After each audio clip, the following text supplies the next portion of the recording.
प्रथम मंत्र में आपको अब ये 7 मंत्र बना के दिए जाते हैं। पहले 5 मंत्र देते थे नानक साहिब जी और परमेश्वर कबीर साहिब जी। फिर ये है 5 नाम हैं जो हमारे कमलों में ये प्रधान बैठे हैं। मूल कमल में गणेश जी, स्वाद चक्र में सावित्री ब्रह्मा जी, नाभि कमल में विष्णु और लक्ष्मी जी, हृदय कमल में शिव पार्वती जी और कंठ कमल में ये दुर्गा जी। तो ये 7 नाम इसलिए देते हम कि मान लीजिए उपदेश ले लिया और ये प्रथम मंत्र एक बार मेरे मुख से भी सुन लिया मालिक की इसकी जैसे हम देते हैं, और फिर उसकी उस सुनने के बाद साथ साथ बोल लिया और फिर भी मृत्यु हो जाती है, तब मनुष्य जीवन गारंटीड है उस व्यक्ति को, ये गारंटी देता है। और यदि उसने जाप कर लिया कुछ दिन और विश्वास ठीक रहा तो वो स्वस्थ भी होगा और इसकी इसी जीवन में आयु बढ़ती चली जाएगी, परमात्मा बढ़ाता चला जाएगा जब तक उसका मोक्ष नहीं होगा, इससे जन्म में पार कर देगा आपको। तो इसलिए ये 7 मंत्र दिए जाते हैं। ये पहले वाला लास्ट वाला मंत्र आपको जन्म दिलाएगा तुरंत, मनुष्य जीवन का गारंटीड है, मृत्यु भी हो जाएगी पुण्यात्मा। इसलिए मान लीजिए किसी का कोई बीमार है, या 80% व्यक्ति दुखी आए हुए, और जो विश्वास कर लेता उनको गारंटीड बात पूछ लो, यहाँ लाखों बैठे होंगे, आ जाते हैं, सुनते रहना और सब स्वस्थ हो जाते हैं। तो ये वो परमात्मा है। तो इसलिए प्रथम मंत्र जो आपको दिए जाते हैं इनमें ये 2 मंत्र अब कंपलसरी थे, पहले नहीं थे ये। तो इसलिए परमात्मा ने कंप्लीट कोर्स बना करके गरीबदास जी के माध्यम से हमारे तक पहुंचाया है। और जैसे आप जी किसी का कर जैसे विदेश गए हो, स्वदेश आना है, वहाँ आपने कोई कारोबार शुरू कर रखा है, कोई फैक्ट्री वगैरह लगा रखी है और आपका ठीक से काम चला नहीं, आपका बिजली का कनेक्शन कट गया, टेलीफोन कनेक्शन कट गया, पानी का कनेक्शन कट गया, गैस कनेक्शन कट गया, पैसे बने नहीं तो आप कंडम हो गए। और वहाँ कोई ऐसा प्रभावशाली व्यक्ति आपको मिल जावे, सरकार को गारंटर बनाए कि भाई तुम इनका चालू करो कनेक्शन, मैं गारंटर बनता हूँ, और फिर उसको कहेगा भी जो पैसे तो देगा यही तेरे कर्जा उतारेगा, नहीं तो फिर काट दियो ना, वो देते की बात है। तो ऐसे ये दास आपका गारंटर बनता है और आपके सब कनेक्शन चालू करवाता है, लेकिन इनकी मजदूरी करके ये देने पड़ेंगे, तुमने कर्जा आप उतारना पड़ेगा। और परमात्मा जो है कुछ अपने कोटे से भी आपको पैसे देता, क्योंकि आप चला ही नहीं सकते अपनी फैक्ट्री को बगैर थोड़ा बहुत और सारा ना मिल रहा कहीं से, तो वो बगैर आपके वैसे सब्सिडी समझ लो ऐसे देता है। तो परमात्मा पहले आपको सब्सिडी देता है जिससे आप अपना काम चलाओ और फिर डट कर भक्ति करो, मर्यादा में रहो, आप धनी हो जाओगे, बहुत शीघ्र धनी हो जाओगे। बहुत कीमत है इन मंत्रों की। इन भगवानों के जो 5 प्रधानों से आपने मुक्त होना है, त्रिकुटी पर जब जा सको हो उस समय पहुंच पाओगे जब इनसे आप अपना नो डू सर्टिफिकेट ले लोगे। अब ये मंत्र जो 2 मंत्र फर्स्ट और लास्ट है इन 7 मंत्रों में, इसके साथ मिलने से ये मंत्र जो प्रथम जाप आप करते हो, इनका ऋण मुक्त हो जाने के बाद भी कुछ आपकी कमाई यदि बच गई तो इन 2 मंत्रों के प्रभाव से ये कन्वर्ट हो जाएगी आपकी सतलोक चालन नालियाँ में, इनमें से बच भी गई तय। और फिर जब आप यहाँ से प्रस्थान करोगे तो आपका अकाउंट, अब ये कहते हैं राधा स्वामी धन धन सतगुरु वाले, ये जय गुरुदेव वाले कहते हैं, हमारे गुरुजी तो कहते हैं हम तो सीधे त्रिकुटी से चलते हैं। यहाँ बताते हैं त्रिकुटी यहाँ नहीं है, त्रिकुटी इसके पीछे बैक में है, यहाँ पर जो नीचे से सारा ये तंत्र साथ मिला हुआ आता है, यहाँ है पीछे। ये कहते हैं हमने ना तो वेदों की आवश्यकता, ना किताबों किसी और, ना हम गीता को मानते, ये भी तो किसी ने लिखी है।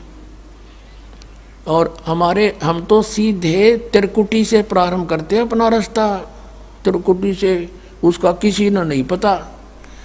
ये सारे ऋषि महर्षि त्रिकुटी माथा मारा करते और उन्हें खक नहीं पाया आज तक। त्रिकुटी से तो बहुत आगे जाना हमने, और त्रिकुटी पर जाना कोई बालकों का खेल है, कोई बरवाले का बस स्टैंड है, चाहे पैदल पहुंच जाओ चाहे रिक्शा में बैठ कर पहुंच जाओ। त्रिकुटी इज द इंटरनेशनल एयरपोर्ट, त्रिकुटी अंतर्राष्ट्रीय हवाई अड्डा जानो। और वहाँ वही व्यक्ति जाता सैर सपट्टे, तो कोई धक्के खाए जाओड़ा, क्या फ़ायदा होगा, उसने देख भी और आ जाओ उल्टा, क्या फ़ायदा उसका। वहाँ पर केवल वही व्यक्ति जाता है जो पहले टारगेट बना चुका होता है, और उस जिस देश में जाना है उसका पासपोर्ट और यहाँ की सरकार से नो ड्यू सर्टिफिकेट, और तब वो उस इंटरनेशनल एयरपोर्ट पर जाकर कुछ लाभ उठा सकता है। तो वहाँ से फिर आगे कैसे जाएंगे, उस त्रिकुटी पर पहुँचने के लिए तो सारा झंझट है, उस पर जाए पता फिर आप पे काम बन गया। तो त्रिकुटी पर जाने से पहले हमने इन भगवानों से नो ड्यू सर्टिफिकेट लेने पड़ेंगे। और आपकी ये ऐसी भक्ति है, इसे ऑटोमेटिक, ये देवता है, ये कोई किसी के साथ भेदभाव नहीं करते, आपकी कमाई एग्जैक्ट लिखी पाएगी कंप्यूटर की तरह, और जो आपका ड्यू शेष होगा आपको थमा दिया जाएगा। हृदय कमल में जीव रहता है, और इसके यहाँ से फिर ये सबसे पहले इसका रास्ता है त्रिकुटी बजाने का, सबसे पहले मूल कमल में जाना पड़ेगा। मूल कमल से फिर सीधा रास्ता बनता है त्रिकुटी तक जाने का। उससे पहले गणेश जी के लोक में से गुजरना पड़ेगा, उसका एक जैसे बैरियर होते हैं प्रत्येक बॉर्डर पे, यहाँ ऐसे बैरियर हैं। वहाँ जब आप जाओगे आपके सामने आपके मस्तिष्क पर जैसे लॉकेट होता है ऐसा लगा पाएगा, और तुरंत आपको कहा जाएगा चलो आप जाओ, आपकी ये पूंजी, और वो आपके उस मस्तिष्क में ऐसे लॉकेट पे वो नो ड्यू सर्टिफिकेट छपता चला जाएगा। फिर आगे चलोगे आप, आगे आप पहुँचोगे जब विष्णु जी के लोक में, वहाँ भी आपको ऑटोमेटिक मिलेगा, कोई बाधा नहीं मिलेगी, क्योंकि वहाँ तो चोरों को पकड़ा जाता है, सा को थोड़ा, वो देवता भी तो हैं, वो किसी के साथ जरा सी भी गड़बड़ नहीं करते। फिर ऐसे शिव के लोक में से शिव का इस कमल में हृदय कमल से फिर त्रिकुटी कंठ कमल में आएंगे, फिर हम त्रिकुटी पर पहुंचेंगे।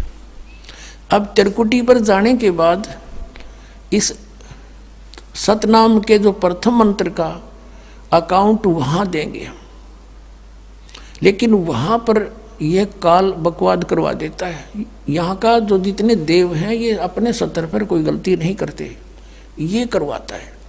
जैसे श्री कृष्ण, इसने सारे प्रयत्न किए थे कि भी युद्ध ना हो, सबसे प्रार्थना की थी दोनों पक्षों से, फिर इन्होंने देख लिया था कि ये मानना नहीं, ये तो इन मत बुद्धि भ्रष्ट हो चुकी है। और उसमें क्या था कि सब रिश्तेदार राजा आधे आधे बांटने थे उन्होंने। ये राजा को भाई जो कौरवों के पक्ष में आना चाहता है वो अपनी स्वीकृति दे दो, पांडवों के पक्ष में आना चाहता है वो अपनी स्वीकृति दे दो, ऐसे कति तैयारी होगी। तब श्री कृष्ण जी ने सोचा भाई अब ये तो मेरा भी नंबर आओगा, मैं भी राजा हूँ, और मैं पांडवों का रिश्तेदार, क्योंकि श्री कृष्ण की बहन अर्जुन का ब्याह रखी, रिश्तेदारी पक्की, और उधर से वो चाचे ताऊ थे, कोई अलग नहीं। तो श्री कृष्ण जी ने यहाँ तक कह दिया कि भी एक तरफ तक मैं हूँगा, एक तरफ मेरी सेना होगी, अब मांग लियो जिसको मांगना हो। और यहाँ तक भी कह दिया कि मैं हथियार नहीं उठाऊंगा।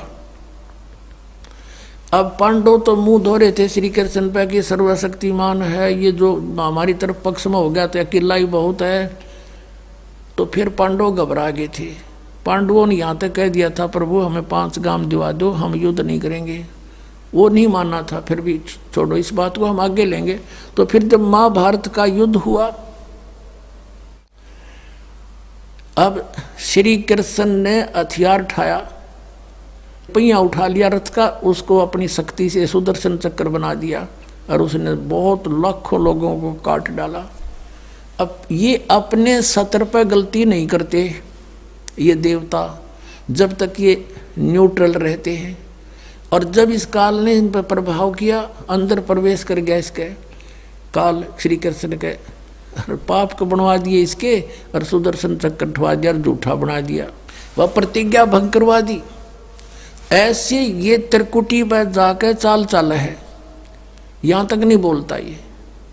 अब वहाँ ये कोशिश करता है कि इसको यहाँ उलझा दूँ। उससे पहले बहुत सी ऐसी बहुत से वहाँ पर त्रिकुटी तो एक बहुत बड़ा सांग है, बहुत बड़ा प्लेटफार्म है, और वहाँ पर कहीं पर डांस हो रहे हैं, कहीं पर दुकानें लगी हैं, औरतें खड़ी हैं, नाच रही हैं, कोई अर्धनग्न शरीर में खड़ी हैं, और बहुत से वैसे सुंदर सुंदर खड़े हाथी सजे हुए।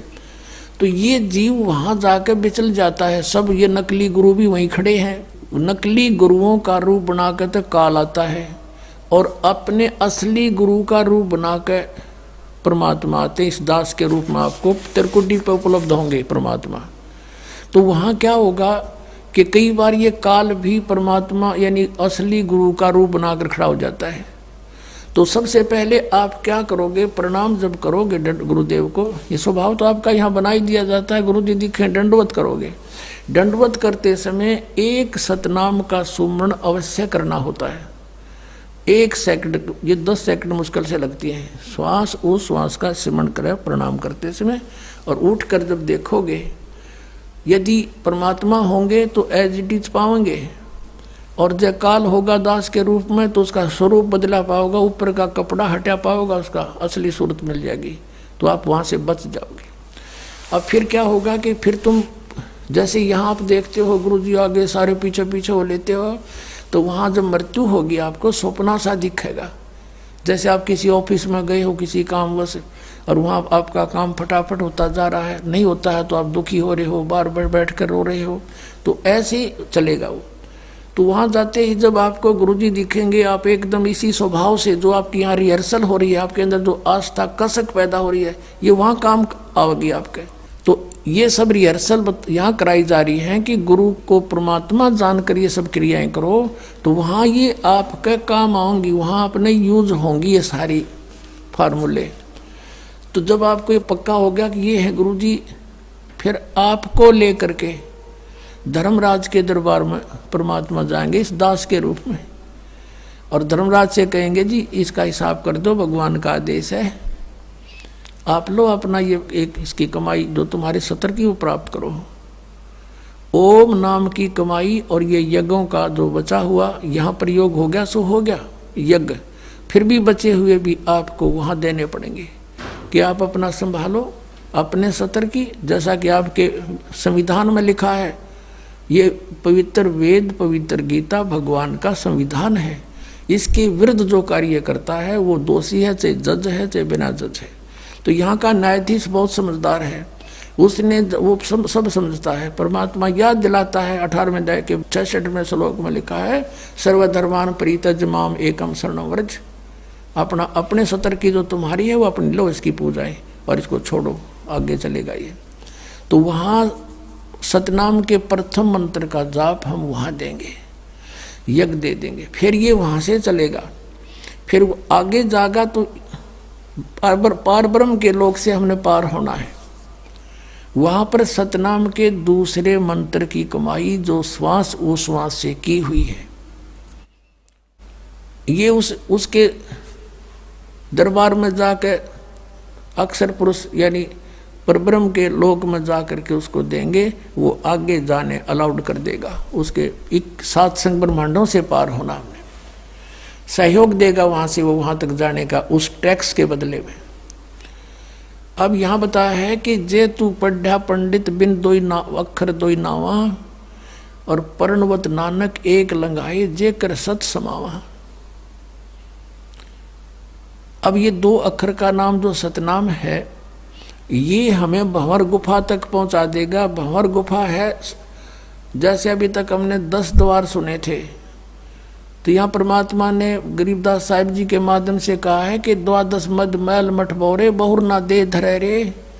वो तो 12वें द्वार को पार करके है वो मठ, वो स्थान, वो ठोड़ ठिकाना, फिर जहाँ जाने के बाद बहुर ना दे धरे रे, फिर दोबारा जन्म कभी नहीं होता।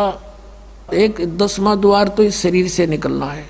ये शरीर और एक ब्रह्मांड एक है, इससे निकल गया। कई योगी देखे यहाँ से शरीर फोड़ जाते हैं, यहाँ एक काग बोलते हैं इसको, स्थान को काग। छोटे से बच्चे को आप देखोगे नरम नरम स्थान होता है, वो कई बार नीचे हो जाता है तो उसको एक देसी इलाज से ऊपर उठाते हैं हाथ से, तो इसको फोड़ के वो बाहर निकल जाते हैं। वो कहते हैं जिसकी मृत्यु यहाँ से हुई हो ना, उस योगी को कहा करते इसने ब्रह्मांड फोड़ दिया। ब्रह्मांड फोड़ दिया, केकला तोड़ दिया।